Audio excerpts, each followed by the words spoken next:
ગામડામાં નાનું એવું ટાઉન, પછી એક જણાએ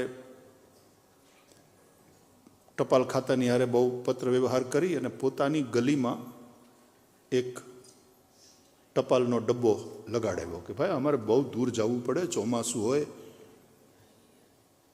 નજીક રાખો ડબ્બો. તમારે અમેરિકામાં આમંત્રણ તો તમારે આમ સરસ મજાનું દરેક દરવાજાની બહાર જ એક પોસ્ટ પેલું હોય ને એમાં મૂકી દીધું. ઓલો આવીને કાઢી જાય અને પછી ઓલો હોય મૂકી જાય.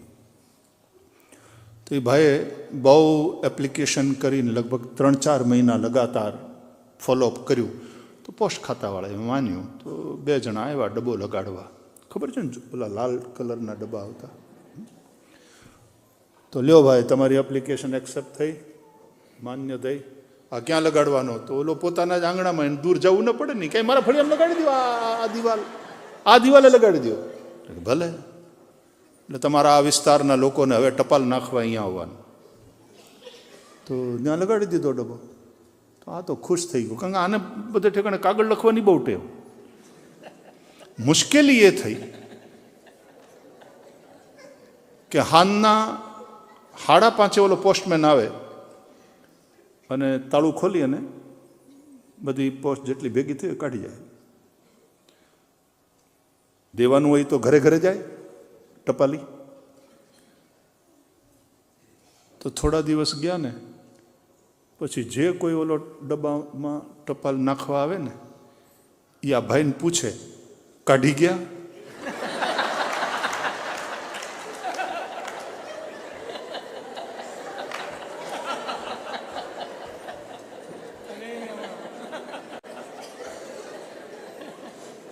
જે ગામડામાં જીવ્યા છે ને એને ખબર છે કે આનો અર્થ શું થાય.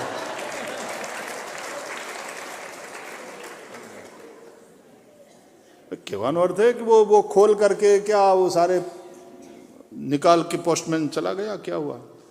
પણ એ પૂછે અડધું જ. હે ભાઈ કાઢી ગયા? ગામડામાં કોઈક ગુજરી જાય ને પછી એના શવયાત્રા નીકળે ને એને કાઢી ગયા કહેવાય.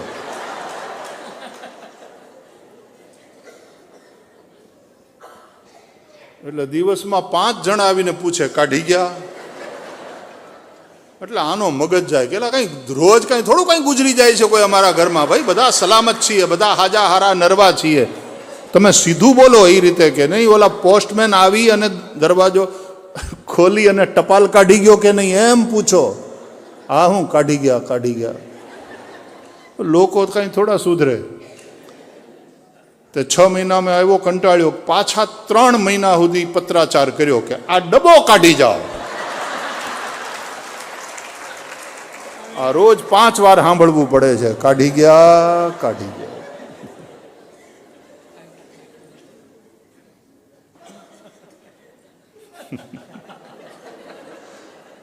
અને ગુજરાતીઓ એ ગજબના છે. એ શું કે ખબર? હમણાં ઓકલેન્ડમાં ભાઈશ્રીની બેઠી છે.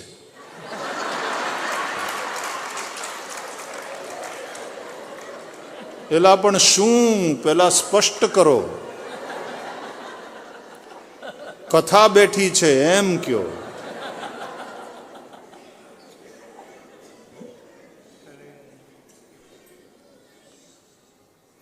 હવે નવી પેઢીમાં તો નથી, લેકિન જૂની પેઢીના ગુજરાતીઓ, અમારે ફોન આવ્યા ને શરૂઆતમાં લેન્ડલાઇન, પછી બધા બહુ ફોન કરે. હલો,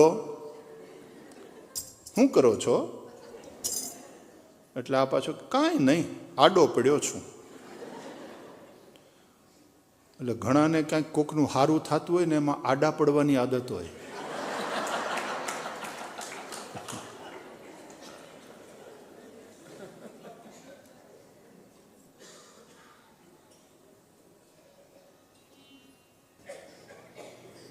ગુજરાતીઓ બધું અધ્યાહાર બહુ રાખે.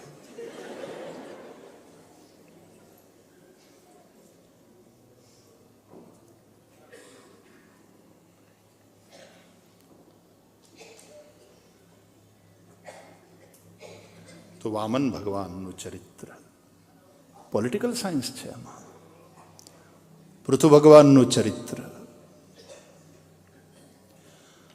એમાં શાસન વ્યવસ્થા કેવી હોવી જોઈએ, તો વાલા વાંચજો, પૂરું ભાગવત વાંચજો, આનંદ આવશે.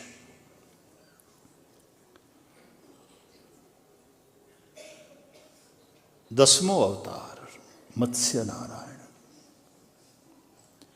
11મો કૂર્મ અવતાર, 12મો ધન્વંતરી, 13મો અવતાર મોહિनी. भगवान ने मोहिनी रूप लई दैत्यों को छलकर देवों को अमृत पिलाया. 14दशम नारसिंहम, 14वां अवतार भगवान नरसिंह, भक्त प्रहलाद की रक्षा करी, स्तंभ से प्रकट हुए. आधा शरीर ऊपर का शेर का, नीचे वाला मनुष्य का. नायम मृगो नापि नरो विचित्रम अहो किमे तंद्र मृगेंद्र रूपम. ऐसा अद्भुत रूप बनाया प्रभु ने. तो उन सब कथाओं का तात्पर्य है, इसमें एक संदेश है. 15दशम वामनकम, 15वां अवतार वामन भगवान का. बलि राजा के यज्ञ में जाकर 3 पग पृथ्वी मांगी, 2 पग में बलि का सब कुछ ले लिया और तीसरे पग में बलि को ले लिया. पता है क्यों? भगवान ने बलि से कहा, मैं तुझसे ही नहीं चाहता, मैं तुझको भी चाहता हूं. कितनी प्यारी बात है. देखो, दुनिया में तुमसे चाहने वाले बहुत मिल जाएंगे, तुमको चाहने वाले कितने.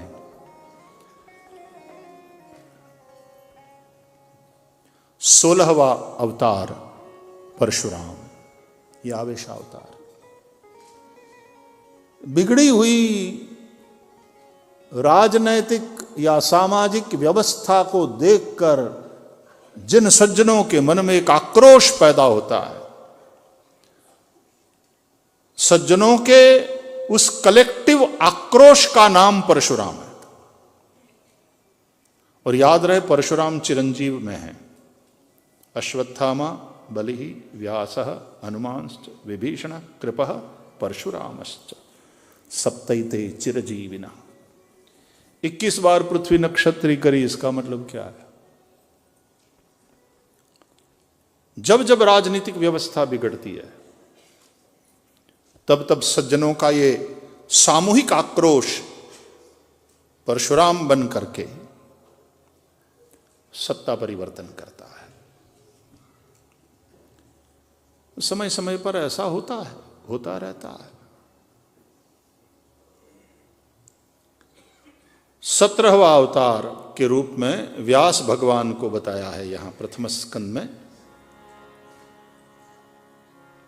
वेद को व्यवस्थित किया, ऋग्वेद, यजुर्वेद, सामवेद, अथर्व, और उन संहिताओं के प्रचार प्रसार के लिए गुरु शिष्य परंपरा स्थापित करी. और फिर शिष्य प्रशिष्य के द्वारा इस प्रकार से वेद की शाखाएं विस्तरित हुई.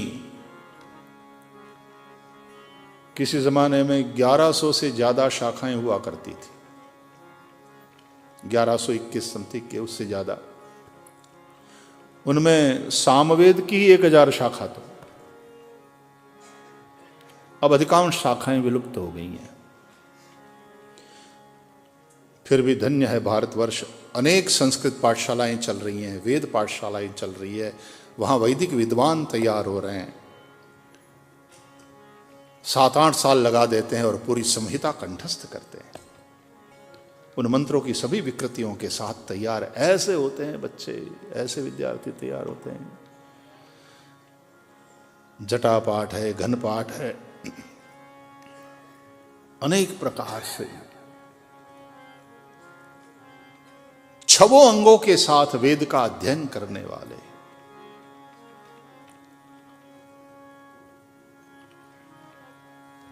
शिक्षा, कल्प, ज्योतिष,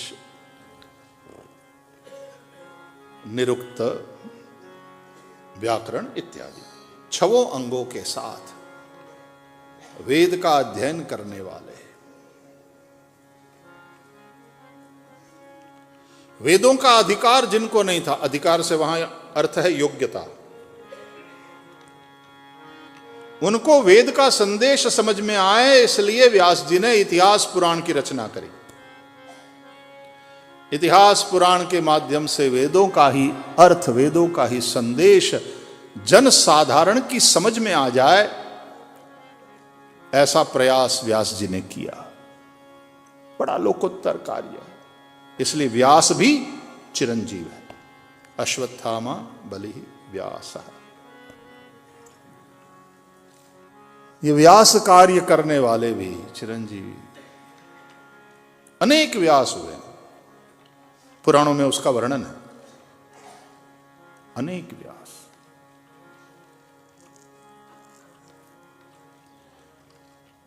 अठारहवें अवतार के रूप में मर्यादा पुरुषोत्तम राम। व्यास जी ने धर्म क्या है पोथी के द्वारा समझाया, राम ने धर्म को जिया,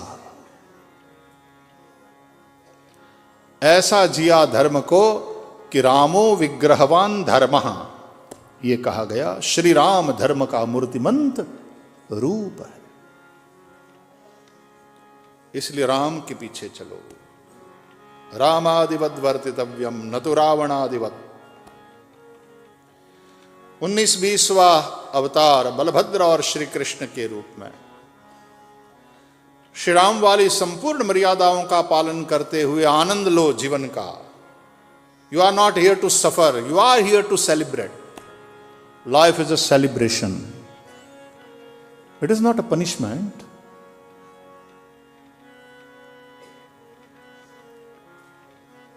दुख है संसार में, हकीकत है, लेकिन रोने से क्या होगा? मिट्टी में कंकड़ों में गिरे हुए दानों को जिस तरह से पंछी चुग लेते हैं, कंकड़ कंकड़ छोड़ देते हैं, दाने चुग लेते हैं, उसी प्रकार के से खुशियों के दाने चुगो। जो समस्याएं उसी में इतना ज्यादा कंसंट्रेट हो जाता है, तुम्हारा मन उसी में फंसा रह जाता है, बस रोते ही रहते हैं। तो किसी ने बहुत बढ़िया बताया, don't go to God and say God I have problem, but face the problem and tell that problem, hey I have God. I have God with me, I have Krishna with me, I have Shiva with me.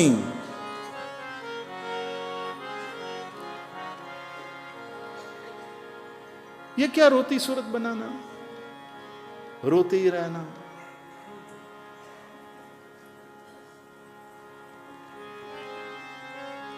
कई लोग इतने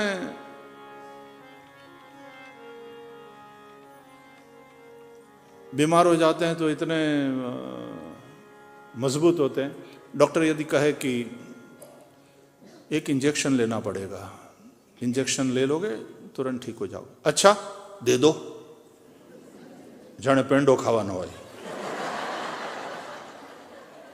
अच्छा दे दो। Doctor कहे यहां सो जाओ, उसके पहले तो वो सो गया होता है। डॉक्टर हूं ऊधू करे, ये पोते ते लेंगो थोड़ो हेठो कर नाखे कि लियो दई दियो।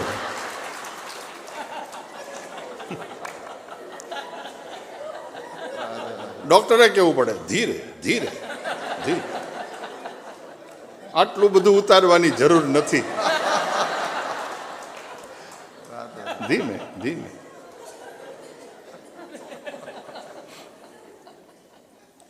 અને ઘણા ડોક્ટર પાસે જાય ને તાવ હોય આ તે બધું, ડોક્ટર એમ કહે કે એક इंजेक्शन लो। इंजेक्शन?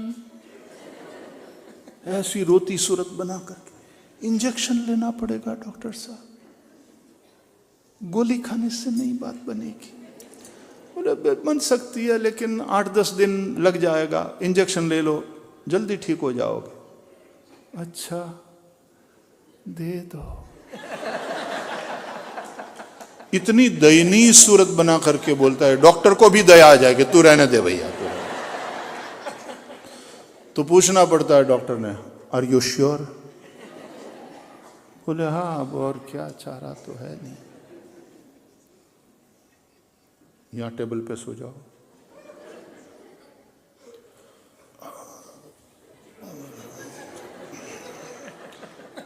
धीरे से तशरीफ लाएगा,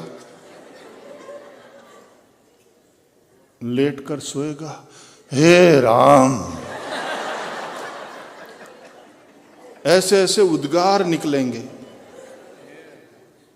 डॉक्टरનું આખું દવાખાનું એકદમ સેડ થઈ જાય।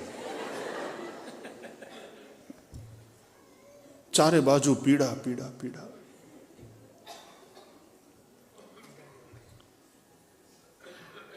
डॉक्टर इंजेक्शन लेकर बोतल में घुसा करके यूं खींचता है दवाई अंदर, इंजेक्शन में भरता है, और ये सोए सोए, हे राम।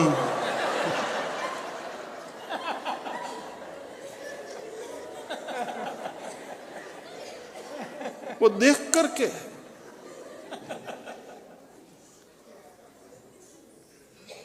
પછી ડોક્ટર થોડું કામ કપડું હેઠું કરી અને એના કમર ઉપર થોડું ઓલું પોતું લગાડે ને, પેલા એ પોતું લગાડે ત્યાં તો કે ઉઈ ઉઈ ઉઈ ઉઈ ઉઈ। એલા પણ હજી ક્યાં દીધું છે તને? ઇન્જેક્શન તો અડ્યુંય નથી।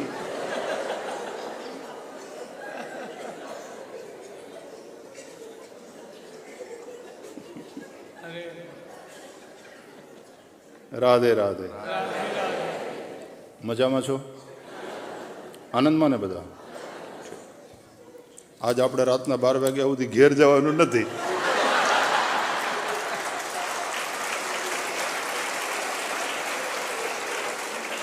નહીં નહીં નહીં, આટલું બધું આપણે મોડું નહીં કરીએ।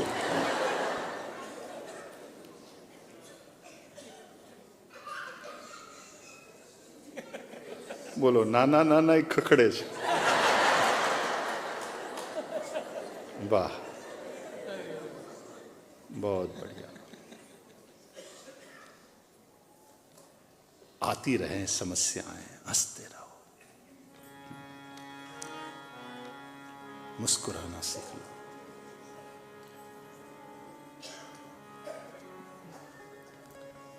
समस्या दूर दूर दूर हो और ये चिंता में मरा जा रहा, भगवान में भरोसा रखो। हरि शंकरिष्यति।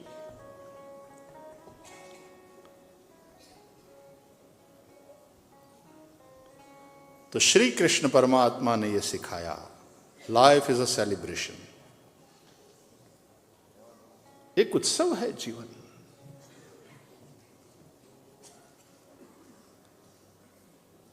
इक्कीसवां अवतार बुद्ध, 22वां कल की होगा। देखो, सनातन धर्म की विशेषता है, there is nothing like last incarnation in Sanatan Dharma.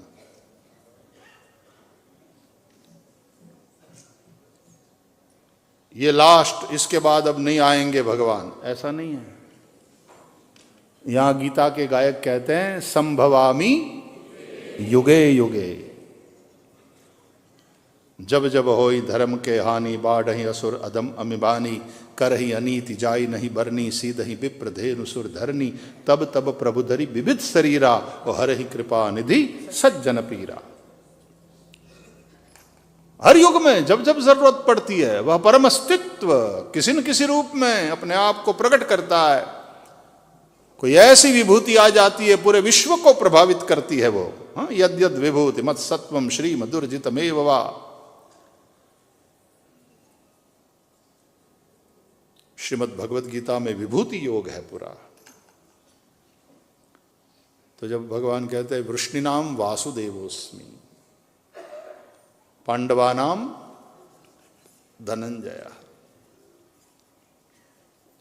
ये भगवान बोल रहे हैं। याद रखना, पूरी भगवत गीता पढ़ो, कहीं भी श्री कृष्ण उवाच नहीं मिलेगा। श्री भगवान उवाच, भगवान बोल रहे हैं, ये कोई व्यक्ति नहीं बोल रहे हैं, भगवत्ता बोल रही है। और जब भगवत्ता बोलती है तो irrespective of caste, colour and creed संपूर्ण विश्व के कल्याण की बात करती है। और इसलिए गीता वैश्विक ग्रंथ है। और श्री कृष्ण केवल हिंदुओं के गुरु नहीं, कृष्णम वंदे, कृष्णम वंदे, कृष्णम वंदे जगत गुरु है। पूरी भगवत गीता पढ़ लो, एक भी जगह हिंदू शब्द लिखा हुआ नहीं मिलेगा। यानी संपूर्ण विश्व की मानवता के लिए।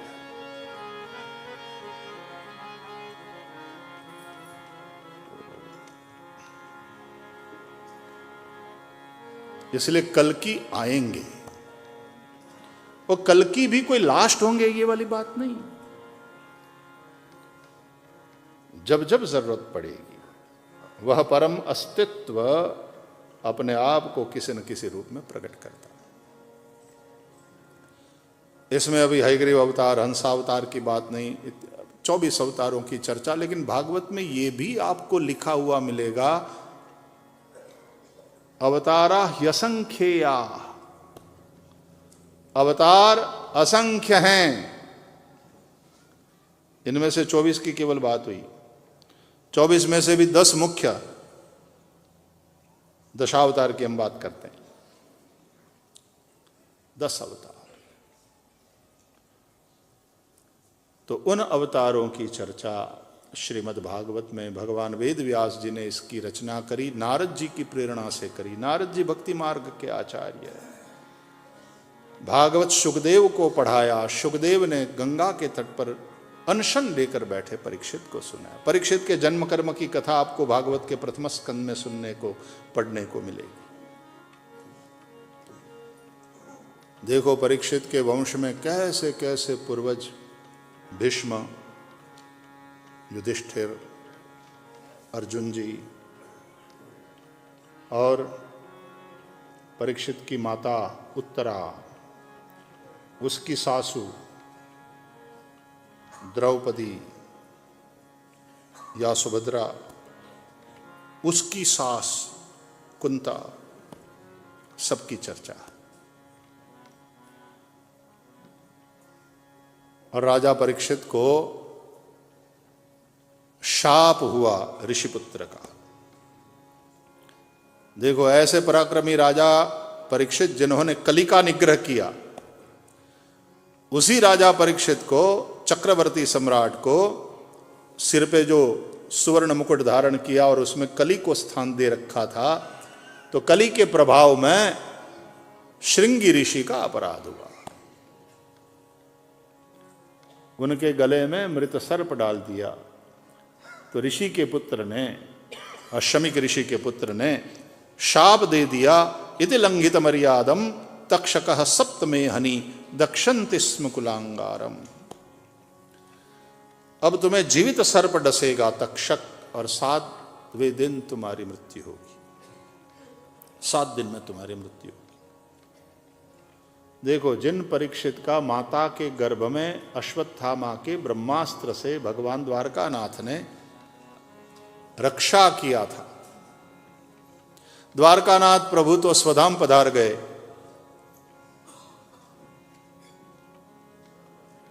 अब ये दूसरे ब्राह्मण ने परीक्षित का नाश करने के लिए वाक वज्र छोड़ा। वाणी रूपी वज्र, शाप वाणी से दिया जाता है ना, तो वाणी वाला शस्त्र शाप हुआ है परीक्षित को। तो भगवान भी वाणी वाला रूप बना करके रक्षा करने आए। कौन सा? बोले श्रीमद् भागवत का, तेनेयम वांगमयी मूर्ति प्रत्यक्षा वर्तते हरे। वाणी रूप बना करके आए। भगवान रक्षा करते हैं तो करते हैं, आप मां के गर्भ में हो या बाहर संसार में हो, जो भगवान के प्रति समर्पित है उसकी रक्षा भगवान करते हैं। तेषाम नित्याभियुक्तानाम योगक्षेमम वहाम्यहम। तो राजा परीक्षित को जब शाप हुआ तो फिर वो चक्रवर्ती सम्राट अपनी सत्ता छोड़कर वो अनशन लेकर के गंगा के तट पर आ गए। अब मृत्यु को मंगल करना है। देखो, मृत्यु तो पक्की बात है, जो भी पैदा होता है मरता ही है। जातस्य ही ध्रुवो मृत्यु। मरण को आप रोक नहीं सकते, लेकिन मृत्यु को मंगल कर सकते हैं।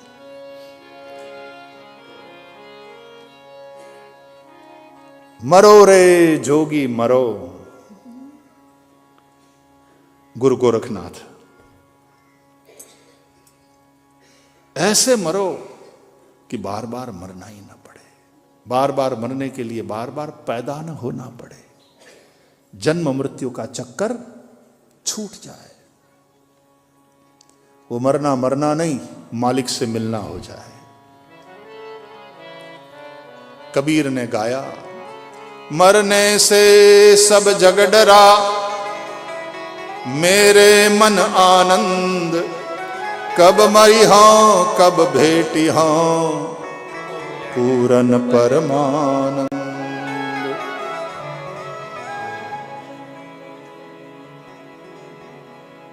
तो देखो, यदि आप योग्य शिष्य बनते हो तो योग्य समर्थ सद्गुरु मिल ही जाते हैं। तो सुखदेव जी वहां पर प्रकट हो गए, आ गए या प्रकट हो गए। तत्राभवत भगवान व्यास पुत्रो यदृच्छयागाम अटमानो नपेक्षः अलक्षलिंगो निजलाभतुष्टो वृतश्च बालैरवधूत वेशः। गाम अटमान, गाम पृथिव्याम अटमान, पृथ्वी में विचरण करते हुए श्री सुखदेव जी तत्र अभवत, प्रकट हो गए। वही प्रकट होना अंतर्ध्यान होता है तो ठाकुर जी की लीला है या ठाकुर जी की शक्ति है, भगवान की ये शक्ति। बोले तो सुखदेव जी को क्या समझ रहे हो, वो कोई साधारण व्यक्ति थोड़ी है। तत्राभवत भगवान व्यासपुत्र, ये व्यासपुत्र श्री सुखदेव कोई साधारण व्यक्ति नहीं है, ये भगवान है। तुम्हारे जीवन में भगवान ही सद्गुरु के रूप में प्रकट हो जाते हैं।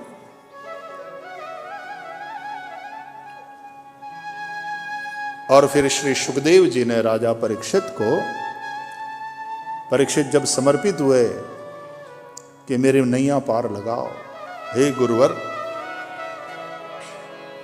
तो सुखदेव जी ने ऐसी यात्रा कराई कि परम सत्य श्री कृष्ण के रूप में भीतर प्रकट होकर के वो अनुभूत सत्य हो गया, अपरोक्षानुभूति कर लिया। तो दूसरे स्कंद से श्री सुखदेव जी ने यात्रा कराया। वरीयान एषते प्रश्नः कृतो लोकहितं नृप, आत्मवित् सम्मतः पुंसां श्रोतव्यादिषु यः परः, श्रोतव्यादीनि राजेन्द्र नृणां सन्ति सहस्रशः, अपश्यताम् आत्मतत्त्वं गृहेषु गृहमेधिनां, निद्रया हर्यते नक्तं व्यवायेन च वावयः, दिवाचार्थे हया राजन् कुटुम्बभरणेन वा, तस्मात् भारत सर्वात्मा भगवान ईश्वरो हरिः, श्रोतव्यः कीर्तितव्यश्च स्मर्तव्यश्चेच्छता भयम्। सुखदेव जी के वक्तव्य का प्रारंभ हुआ। बिना ज्ञान के मुक्ति नहीं है, ऋते ज्ञानान्न मुक्ति ही। ज्ञान नित्य वस्तु है, पाना नहीं है, वो ढका हुआ है, आवरण को हटाना है, ज्ञान प्रकट होगा। अज्ञानेन आवृतम ज्ञानम तेन मुह्यन्ति जन्तवः। गुरु क्या करता है, ज्ञान देता नहीं, क्योंकि ज्ञान लेने की देने की चीज ही नहीं है। गुरु शिष्य के अज्ञान आवरण को हटाता है। गुरु अपने ज्ञान के प्रकाश के द्वारा शिष्य के अज्ञान को हरता है। गुकारोस्त्वंधकारोस्ति रुकारस्तन निरोधकः अंधकार निरोधित्वात् गुरुरित्य विधीयते। गुरु शब्द का लिटरल मीनिंग ये होता है, अपने ज्ञान प्रकाश के द्वारा अपने शिष्य के अज्ञान अंधकार को जो मिटा देता है उसको कहते हैं गुरु।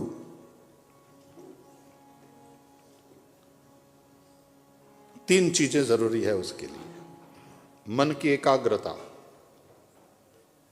चित्त की शुद्धि और विचार की पराकाष्ठा। मन की एकाग्रता के लिए ध्यान,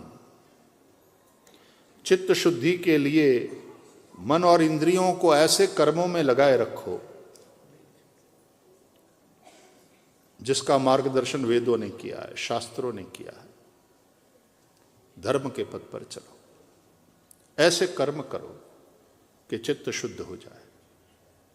मन की एकाग्रता के लिए ध्यान, चित्त की शुद्धि के लिए ये सारे सत्कर्म, और फिर विचार की पराकाष्ठा। भैया आप मनीषा की मथानी को ऐसे चलाओ, मंथन करो, तो जैसे दूध का मंथन करने से माखन अलग हो जाता है, बस उसी तरह से मनन प्रक्रिया के द्वारा आप अपनी आत्मा को शरीर से अलग करके उसका अनुभव कर लो। उसी को कहते हैं आत्मज्ञान। गुजराती में भजन है, आत्मा ने ओळख्या विना रे लख 84 नहीं मटे, तारी भ्रमणा ने भांग्या विना रे भवना फेरा नहीं मटे।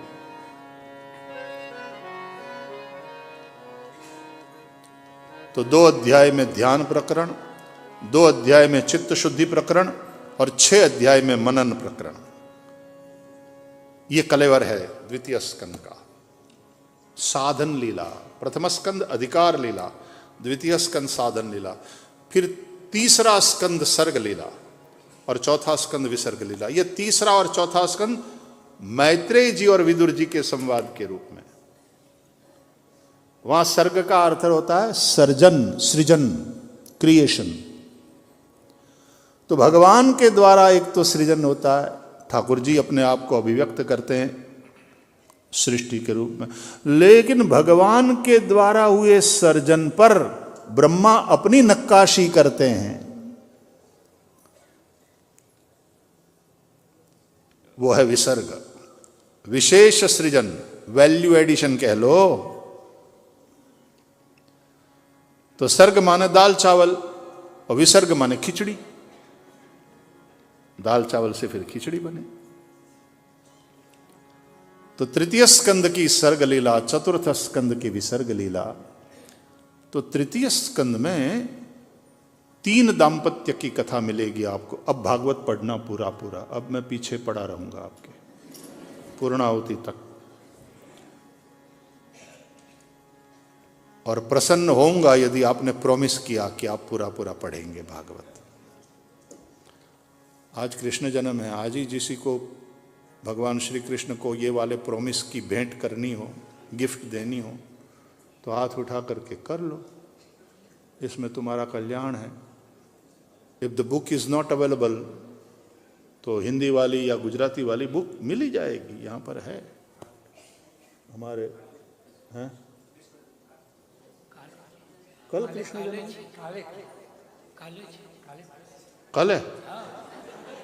बोलो, हम तो भागे जा रहे हैं।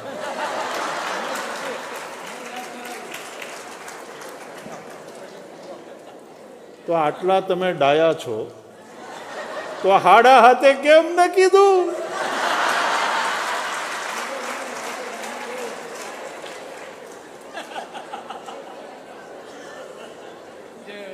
ये तो कमाल हो गया, पहली बार ऐसा हुआ। મને વિચારે ન આવ્યો કે પારણું તો ક્યાંય છે નહીં, આવી કઈ તૈયારી તો કરી નથી। બહુ સારું થયું લ્યો, કાલે ટાઈમસર થઈ જવાનું બધું.